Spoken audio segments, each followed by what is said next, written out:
ஒவ்வொரு நாளும் ஆர்குமெண்ட்ல ஃபர்ஸ்ட் முதல் நாள் கிரானைட் தூண்னு சொன்னாங்க, அடுத்தது சர்வே தூண் சொல்லல, சர்வே தூண்னு சொன்னாங்க, அடுத்த நாள் வந்து சமணர் தூணுன்னாங்க.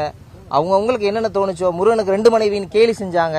இப்போ இதெல்லாம் நம்ம அதை பார்த்துட்டு இருந்தோம். இப்போ எல்லாத்துக்குமான ஒரு பதிலா நீதிமன்றம் இந்த இடம், அந்த தீபத்தூண் இருக்கிற இடம் தேவஸ்தானத்துக்கு சொந்தமானதாங்கிறத ரொம்ப தெளிவா சொல்லியிருக்கிறாங்க. அந்த தேவஸ்தானத்துக்கு சொந்தமான இடத்துல தீபம் ஏற்றுறதுக்கு எந்தவித தடையும் இல்லைங்கிறத இன்னைக்கு வந்து கோடிட்டு காமிச்சிருக்கிறாங்க.